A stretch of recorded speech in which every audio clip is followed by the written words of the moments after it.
ਅੱਛਾ ਉਹ ਲੜਕੇ ਕੌਣ ਮੈਨੂੰ ਨੀ ਪਤਾ ਕਿਹੜੇ ਲੜਕੇ ਤੂੰ ਆਖਣ ਡਈ ਆ ਤੇਰੇ ਸਾਥ ਉਹ ਅਸੀਂ ਵੇਖੇ ਆਂਦੇ ਹੋ ਜਾਈ ਤੇ ਅੰਨੇ ਹੋ ਤੇ ਤੂੰ ਕਿਤੇ ਇੱਥੇ ਤੂੰ ਨੰਗੀ ਨੂੰ ਫੜਿਆ ਨੰਗੀ ਤਾਂ ਨਹੀਂ ਹੋਣ ਵਾਲੀ ਸੀ ਤੂੰ ਮਰ ਕਾਨੂੰਨੀ ਦੇ ਬੱਚੇ ਪੁੱਛੇ ਹਨ ਮਾਸ਼ਾਅੱਲਾ 5 ਬੱਚੇ ਕੀ ਹੋਇਆ ਵੱਡਾ ਤੇ ਇਹ ਤਾਂ ਨਹੀਂ ਕਿਹਾ ਕਿ ਹਰ ਕਿਸੇ ਨਾਲ ਤੁਸੀਂ ਇਸ ਤਰ੍ਹਾਂ ਹੀ ਘਰ ਦੇ ਫਿਰੋ मैं किस तरह बोल रही हूँ मेरा बोलना देखे और अपना देखे ਤੇ ਜੋ ਹੁਣ ਮੈਂ ਕਰਨਾ ਮੈਂ ਉਹੀ ਦੱਸ कायदा तौर पर मानी कुरानी कह रही हूँ कि लड़के ठहरे हुए थे और हमें देख के वो भाग गए कौन से बगैरत मर्द हैं जो अपनी बीवियों को भेज देते हैं और कहते हैं जी जाओ हुन हथ नाल आमी ज़बान नाल गल कर जिन्नी बकवास करनी है ना ज़बान नाल बकवास कर ਤੇ ਮੈਂ ਜ਼ਬਾਨ ਨਾਲ ਬਕਵਾਸ ਕਰਨ ਡਈ होले होले हला ਹਾਂ ठीक है ज्यादा बकवास नहीं करनी ਹਾਂ ਦੱਸ हुन बकवास नहीं मैं तेरा इंटरव्यू ले रही हूं मैं चपेड़ मारनी है तेरे मुंह ते ਕਿਹੜੀ ਗੱਲ ਤੋਂ तू बकवास करी जा रही है तू मेनू कह रही है तू इंज ते तू इंज ਜੀ ਮੇਰਾ ਕੋਲ ਹੀ ਖਲੋਤੀ ਆ ਤੇ ਮੈਂ ਵੀ ਤੇਰਾ ਕੋਲ ਹੁਣ ਖਲੋਤੀ ਆ बाजी नाल तमीज नाल गल करी ਤੇ ਮੈਂ ਵੀ ਬਾਜੀ ਤੇਰਾ ਤਮੀਨ ਵਾਲੀ ਗੱਲ ਕਰਨ ਡਈ तेनू ते ਅਸੀਂ रंगे हाथों पकड़ी ਕਿੱਦਾਂ ਕਿ ਕਿਸੇ ਰੰਗੇ ਹੱਥ ਪਕੜਿਆ तेरे प्यो तेरा भरा ਉਹ ਮੇਰਾ ਪਿਓ ਸੀ ਮੇਰਾ ਭਰਾ ਸੀ ਖਲੋਤਾ ਸੀ ਤੇਰੇ ਨਾਲ ਆਹੋ ਮੇਰਾ ਭਰਾ ਮੇਰਾ ਪਿਓ ਸੀ ਬਸ ਦੋ ਮੋਟਰਸਾਈਕਲ ਤੇ ਸੀ ਉਹ ਕੋਲ ਮੈਨੂੰ ਨਹੀਂ ਪਤਾ ਹੈਗਾ ਕਿਹੜੇ ਆ ਮੈਨੂੰ ਨਹੀਂ ਪਤਾ ਭੱਜ ਗਏ ਸੀ ਸਾਨੂੰ ਨਹੀਂ ਪਤਾ ਮੈਨੂੰ अस्सलाम वालेकुम नाजरीन मैं हूँ आपके होस्ट राबिया मिर्ज़ा खुश आमदीद कहूँगी इस प्रोग्राम में नाजरीन यहाँ पर हम एक ऐसी जगह पर हैं एग्जैक्ट मैं लोकेशन नहीं बताना चाह रही यहाँ पर एक खातून है जो कागज़ उठाने के चक्करों में रात के इस टाइम में जिस वक्त हमने देखा मोटरसाइकिल वाले 2 मोटरसाइकिल सवार इसके साथ मौजूद थे लेकिन जैसे ही हमें देखा है तो वो यहाँ से फ़रार हो गए इन्होंने ये जो वो एक वो होता है क्या नाम है चुलुंगी सी बनाई हुई है बेसिकली इन्होंने कागज़ शागज़ उठाने के लिए जो बना तो इसमें ये है कि ये कागज़ शागज़ जो है वो चुनते हैं और फिर अपना जो है वो बाकी सिस्टम में पूरा करते हैं ਕੋਈ ਚੱਕਰ ਨਹੀਂ ਮੈਂ ਕਾਗਜ਼ ਕੋ ਚੁੱਕਦੀ ਜਾਂ ਮਹਲਾ ਤੀ इसको हाथ नहीं लगाना ਹਾਂ ਕੀ ਕਰੇ ਨਹੀਂ हाथ नहीं लगाना ਕੀ ਵੱਡਾ ਤੇ ਇਹ ਤਾਂ ਨਹੀਂ ਕਿਹਾ ਕਿ ਹਰ ਕਿਸੇ ਨਾਲ ਤੁਸੀਂ ਇਸ ਤਰ੍ਹਾਂ ਹੀ ਘਰ ਦੇ ਫਿਰੋ मैं किस तरह बोल रही हूँ मेरा बोलना देखे और अपना देखे ਤੇ ਜੋ ਹੁਣ ਮੈਂ ਕਰਨਾ ਮੈਂ ਉਹੀ ਦੱਸਣਾ ਕਿ ਬਾਜੀ ਮੈਂ ਮਹਲਾ ਤੀ ਅਸੀਂ ਤੇ ਤੇਰੇ ਨਾਲ ਹਾਲੇ ਕੋਈ ਗੱਲ ਹੀ ਨਹੀਂ ਕੀਤੀ ਅਸੀਂ ਤੇ ਕੋਈ ਨਹੀਂ ਤੈਨੂੰ ਕੁਝ ਨਹੀਂ ਕਿਹਾ ਤੇ ਤੂੰ ਕਿਉਂ ਇੰਨਾ ਹੀ ਹਾਈਪਰ ਹੋ ਰਹੀ ਹੈ ਤੇ ਤੂੰ ਜਾਖਣ ਨਿਗਾਹ ਬੋਲ ਤੇ ਮੈਂ ਕਿਉਂ ਬੋਲਾ ਜਿਹੜਾ ਕੰਮ ਕਰਦੇ ਸੀ ਉਹੀ ਕਰਦੇ ਆ ਹਾਂ ਕਾਗਜ਼ ਚੋਕਦੀਆਂ ਆਪਣੇ ਬੋਤਲਾਂ ਚੋਕਦੀ ਸਾਰਾ ਦਿਨ ਤੁਹਾਨੂੰ ਬੋਤਲ ਕਾਗਜ਼ ਚੁੱਕਣ ਨੂੰ ਟਾਈਮ ਮੈਂ ਦਿਨ ਤੱਕ 8-9 ਵਜੇ ਤੱਕ ਇੱਥੇ ਹੀ ਹੋਣਾ ਸਾਰਾ ਕੁਝ ਚੁਗਣਾ ਸੀ ਇੱਥੇ ਰਾਤ ਦੇ ਟਾਈਮ ਤੁਸੀਂ ਇੱਥੇ ਆ ਹਾਲੀ ਹੁਣ ਮੈਂ ਤੁਰੀ ਆਉਂਦੀ ਉਧਰ ਹਾਲੀ ਫੇਰਦੀ ਗਈ ਪਠਾਨ ਮਾਲ ਚੌਕ ਦੇ ਹਾਲੀ ਪਠਾਨ ਮਾਲ ਚੌਕ ਅੱਛਾ ਉਹ ਲੜਕੇ ਕੌਣ ਮੈਨੂੰ ਨੀ ਪਤਾ ਕਿਹੜੇ ਲੜਕੇ ਤੂੰ ਆਖਣ ਡਈ ਆ ਤੇਰੇ ਸਾਥ ਮੇਰੇ ਕੋਲ ਕੋਈ ਨਹੀਂ ਅੱਛਾ ਹੁਣ ਆ ਤੂੰ ਆ ਸਾਰੇ ਵਾਮ ਲੰਘਦੀ ਉਹ ਬੰਦੇ ਮੇਰੇ ਕੋਲ ਖਲੋਂਦੇ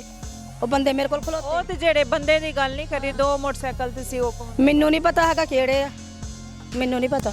ਭੱਜ ਗਏ ਸੀ ਸਾਨੂੰ ਨਹੀਂ ਪਤਾ ਮੈਨੂੰ ਤੇਰੇ ਨਾਲ ਆਲੇ ਰਸਤੇ ਦੇ ਮੋਟਰਸਾਈਕਲ ਜਾਂਦੇ ਉਹ ਬੰਦੇ ਮੈਨੂੰ ਬੁਲਾ ਤੇਰੇ ਕੋਲ ਖਲੋਤੇ ਸੀ ਮੇਰੇ ਕੋਲ ਵਾਰਾ ਖਲੋ ਤੂੰ ਦੇਖਦਾ ਨਹੀਂ ਮੈਂ ਗਲੀ ਦੇ ਵਿੱਚੋਂ ਆਉਂਦੇ ਪਰ ਤੂੰ ਇੱਥੇ ਹੀ ਖੜੀ ਸੀ ਕਿੱਥੋਂ ਖਲੋਤੀ ਮੈਂ ਤੇ ਆਣ ਚੱਲੀ ਸੀ ਖਲੋਤੀ ਸੀ ਉਹ ਤੇਰੇ ਮਾਨੀ ਕਰਾਨੀ ਬਾਜੀ ਮੈਂ ਨਹੀਂ ਵੀ ਕੋਈ ਵੀ ਐਸਾ ਕੰਮ ਕੀਤਾ ਹੈਗਾ ਮੈਂ ਤੇ ਇਧਰੋਂ ਆਉਣ ਡਈ ਆ ਮੈਂ ਤੇ ਆ ਝੋਲਾ ਪਾਇਆ ਮੈਂ ਬੋਤਲਾਂ ਚੋਕਦੀ ਆ ਕਿੱਥੋਂ ਆਈ ਕੀ ਕਿੱਥੋਂ ਦੀ ਰਹਿਣ ਵਾਲੀ ਚਮਨ ਕੋ ਉੱਥੋਂ ਦੀ ਚਮਨ ਕਾਨੂੰਨੀ ਦੀ ਬੱਚੇ ਪੁੱਛੇ ਹਨ ਮਾਸ਼ਾਅੱਲਾ 5 ਬੱਚੇ ਕੀ ਹੋਇਆ ਤੇ ਬੰਦਾ ਖੋਤੀ ਰੜੀ ਵਾਂਦਾ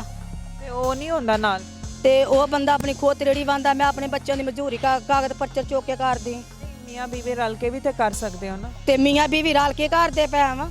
ਉਹ ਵੱਖਰਾ ਹੁੰਦਾ ਹੈ, ਤੂੰ ਵੱਖਰਾ ਉਹ ਵੱਖਰਾ ਸਬਜ਼ ਮੰਡੀ ਉਹ ਖੋਤੀ ਚ ਚਲਾਉਂਦਾ ਖੋਤੀ ਰੜੀ ਵਾਉਂਦਾ ਰਾਤ ਦੇ ਕਿਹੜੇ ਕੰਮ ਹੁੰਦੇ ਨੇ? ਅੱਛਾ ਆ ਜਿਹੜੇ ਪਠਾਨ ਕਾਗਜ਼ ਚੋਕਦੇ ਮੈਂ ਸੁਣਿਆ ਤੇਰੇ ਨਾਲ ਇੱਕ ਹੋਰ ਵੀ ਹੁੰਦੀ ਉਹ ਹੈ ਬਾਜੀ ਭੈਣ ਆ ਦੇਖ ਮੇਰੇ ਨਾਲ ਕੋਈ ਵੀ ਨਹੀਂ ਹੁੰਦੀ ਤੇਰਾ ਭਲਾ ਹੋਵੇ ਚਿੱਟੀ ਉਹਦਾ ਨਾਲ ਚਿੱਟੀ ਦਾ ਮੈਨੂੰ ਨਹੀਂ ਭਾਈ ਪਤਾ ਹੈਗਾ ਭਾਈ ਮੈਂ ਨਹੀਂ ਹੈਗੀ ਇਹੋ ਜੀ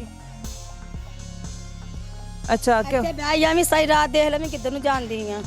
ਤੇਰਾ ਪਹਿਰਾ ਦੇਣਾ ਤੇ ਤੂੰ ਪੈਰਾ ਦੇ ਨਾ ਜੇ ਤੁਸੀਂ ਆ ਲਿਆ ਕੇ ਫੇਰ ਸਕਦੇ ਪੈਰਾ ਨਹੀਂ ਦੇ ਸਕਦੇ ਅਸੀਂ ਤਾਂ ਤੁਹਾਨੂੰ ਤੁਹਾਡਾ ਰਾਜ਼ ਫਾਸ਼ ਕਿਸੇ ਨੇ ਮੈਂ ਤੈਨੂੰ ਦੱਸਿਆ ਨਾ ਕਿ ਕਿਸੇ ਨੂੰ ਨਾ ਤੰਗ ਨਹੀਂ ਕਰੀਦਾ ਮਾੜੇ ਬੰਦੇ ਨੂੰ ਹਾਂਜੀ ਮੈਂ ਤੈਨੂੰ ਕੀ ਫਰਮਾਇਆ ਕਿ ਬੰਦਾ ਆ ਲਿਆ ਕੇ ਤੇ ਨਾਲ ਤੁਰ ਪੈਂਦਾ ਤੇ ਜੋ ਅਸੀਂ ਵੇਖੇ ਆਂਦੇ ਹੋ ਜਾਈ ਤੇ ਅੰਨੇ ਹੋ ਤੇ ਤੂੰ ਕਿਤੇ ਇੱਥੇ ਤੂੰ ਨੰਗੀ ਨੂੰ ਫੜਿਆ ਨੰਗੀ ਤਾਂ ਨਹੀਂ ਹੋਣ ਵਾਲੀ ਸੀ ਤੂੰ ਨੰਗੀ। ਕਿੱਥੋਂ ਐਵੇਂ ਹਰ ਕਿਸੇ ਦੀ ਇੱਜ਼ਤ ਆਪਣੀ ਆਪਣੀ ਹੁੰਦੀ ਐਵੇਂ ਨੰਗੀ ਹੋ ਜਾਣਾ ਅਗਰ ਨਾ ਅਸੀਂ ਨਾ ਮੌਕੇ ਤੇ ਆਂਦੇ ਨਾ ਤੇ ਫਿਰ ਬਾਜੀ ਤੂੰ ਵੀ ਮੇਰੇ ਕੋਲ ਖਲੋਤੀ ਏਦਾਂ ਫਿਰ ਤੂੰ ਵੀ ਉਸੇ ਹੀ ਜਿਸ ਮੈਂ ਤੇ ਇਸ ਵਾਸਤੇ ਤੇਰੇ ਕੋਲ ਖਲੋਤੀ ਤੇ ਤੂੰ ਵੀ ਜਿਸ ਵਾਸਤੇ ਖਲੋਤੀ ਫਿਰ ਤੂੰ ਵੀ ਉਹੋ ਜੀ ਜਿਹੋ ਜੀ ਮੈਂ ਆ ਮੈਂ ਤੇ ਮੇਰੇ ਨਾਲ ਤੇ ਬੰਦੇ ਆਖਿਆ ਜਿਹੋ ਜੀ ਤੂੰ ਵੀ ਆ ਤੇ ਉਹੋ ਜੀ ਫਿਰ ਮੈਂ ਵੀ ਤੂੰ ਵੀ ਔਰਤ ਆ ਮੈਂ ਵੀ ਔਰਤ ਆ ਤੇਰੀ ਵੀ ਇੱਜ਼ਤ ਆ ਮੇਰੀ ਵੀ ਇੱਜ਼ਤ ਆ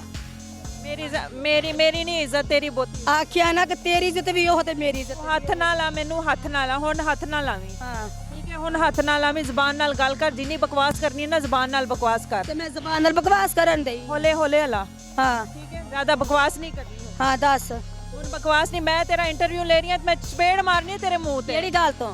ਤੂੰ ਬਕਵਾਸ ਕਰੀ ਜਾ ਰਹੀ ਹੈ ਤੂੰ ਮੈਨੂੰ ਕਹਿ ਰਹੀ ਮੈਨੂੰ ਕਹੀ ਜਾ ਰਹੀ ਹੈ ਤੂੰ ਇੰਜ ਤੇ ਤੂੰ ਇੰਜ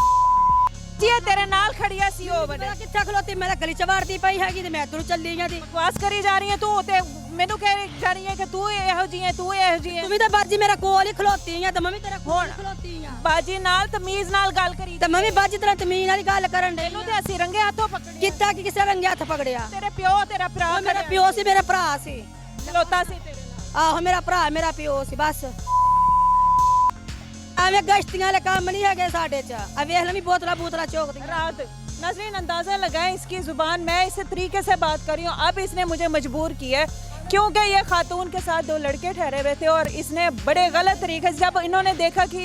बाइक आ रही है क्योंकि अंधेरा था हमने कोई कैमरा नहीं उठाया था उन लड़कों ने हमें देखते हुए वो भाग गए अब अंदाज़ा लगाएं कौन सी वो औरत है वो कौन सा काम है जो आधी रात को रात के तकरीबन 2:30 से 3 बजे ये यहाँ इसके ये जो इसने उठाया हुआ है एक लिबादा एक ये इन्होंने अपनी बगैरती छुपाने के लिए इसने ये जो उठाया हुआ है ये जब कोई आ जाता है तो इन्होंने कहा कि मैं ये काम मुझे बोल लेने तो अब बीच में ना बोलना जब मैंने तुमसे पूछा था तुमने नहीं बोला अब जब मैं पूछूंगी फिर बात करना अभी बात ना करना अपनी जुबान जिस वक्त मैंने बात की थी तुम्हें मौका दिया अब चुप करके ठहरो अब मैं बात कर रही हूँ अब चुप करके ठहरना अब चुप करके ठहरना